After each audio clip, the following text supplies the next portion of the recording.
Okay, now we are ready to go over your kinetic energy problems that you did the other day, number 6 through 10. So in this particular case, you have to remember to calculate kinetic energy. You have to take 1/2 the mass times the velocity squared. So if we look at our first problem here, and we have a truck, and that truck is 2,900 kilograms, that is our mass, and is traveling at a speed or a velocity of 55 meters per second. So we set up our problem. We have 2,900 kilograms times 55 meters per second squared divided by 2. First thing you have to do is to square the velocity. So that will change the velocity to 3,025 meters squared per second squared. Okay, if I multiply the 2,900 times 3,025, I get 8,772,500,000.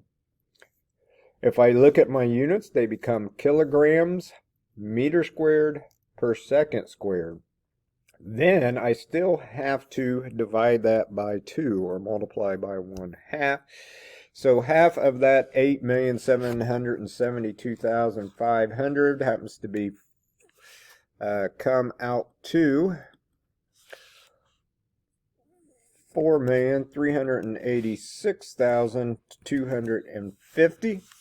Again, kilograms meters per second squared. If you remember what I told you in class, that is equivalent to a joule. So our energy is measured in joule. We move on here to number 7. We're going to do exactly the same thing. The first thing you had to realize is the toddler and the tricycle had to be combined to find the total mass. So we had actually 12 kilograms. The boy is going to ride that tricycle or reach a speed of 10 meters per second. So we're going to need to square that and then simply divide it by 2. And I had a mistake here on my original work. This should be 12. So that's no longer going to be 1,000. That's going to be 1,200. Sorry, 1,200. Okay, because if I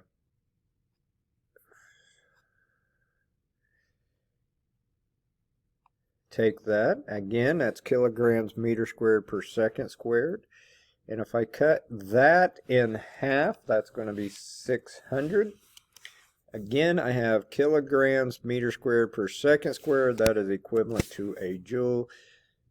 So at the bottom of the hill, the boy would have a kinetic energy of 600 joules. Or I say would have put out 600 or generated 600 joules of kinetic energy.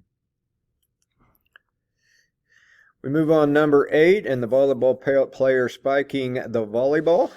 In this case, the volleyball is 1 kilogram. It is spiked at a speed of 20 meters per second. Okay, we move on to step 2 here. 20 times 20 is 400, and we have meters squared per second squared. 1 times 400 is obviously 400. And again, we got to multiply that by 1/2 or divide by 2, so we end up with 200. And again, we have kilograms meter squared per second squared, or 200 joules.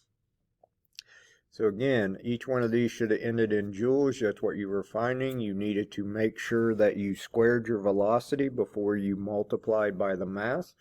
Once you had squared that and multiplied the mass, again, you're just dividing by 2 to calculate the kinetic energy. Now, when we get to numbers 9 and 10, things change. At number 9, you can see right from the beginning of the sentence, you are finding the mass.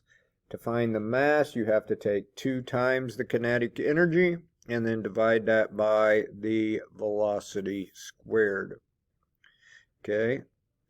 So in this case, we had 5,040,000 joules. Now, very important that you remember in this problem so that you can end up with the proper units, you're going to have to convert that here to kilograms meter squared per second squared.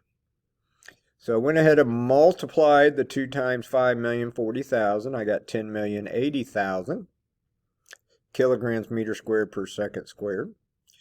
I have my 60 times 60, or I'm squaring it. That's 3,600, again, meters squared per second squared. If you look closely then at your units, your meter square per second square are going to cancel out. And if I take 10,880,000, I am going to get 2,800. And the only units I am left with are kilograms. And yes, that is a unit of mass. Okay, now finally for number 10, how fast is a full kilogram ball going? We are finding velocity. Now to find velocity, you have to take the square root of 2ke divided by m. And yes, it looks kind of funny, but this is the symbol for how a calculator makes a square root symbol. Okay, so again, I'm taking 2 times the 98. Okay. And then I'm going to divide that by 4. And then I find the square root of this whole thing. So 2 times 98 happens to be 196. Again, I end up with kilograms meters squared per second squared. Same as what I had here originally. I still have my 4 kilograms. So I simply divide 196 divided by 4. That happens to be 49. My kilograms here are going to cancel out, so I'm left with meter squared per second squared. Now all I have to do is find the square root of 49. Well, 7 times 7 gives me 49, so the square root of 49 is 7. But here's the key. I also have to find the square root of m squared divided by s squared. So that gives me meters per second. Meters per second is a measurement, excuse me, of velocity. And I have completed. So again, those are your kinetic energy problems. If you are done this online, then you obviously, or type this out, you're going to need to submit it online. If not, you will be turning this into the sub for today. Okay, and now once you are complete, you have a gizmo to do. It is Sled Wars gizmo, so you'll need to go to Explore Learning and open up the Sled Wars gizmo. And then you also need to go into your module and open up the worksheet that goes along with that. Okay, work through the gizmo and get that turned in before the beginning of the next class. So get your worksheet turned in, your potential and kinetic energy worksheet turned in today to the sub, and then make sure that you have turned in your gizmo worksheet by next Tuesday. Also, very important, some of you are still forgetting, you still need to do the 5 assessment questions that go along with the gizmo. Okay, have a great weekend.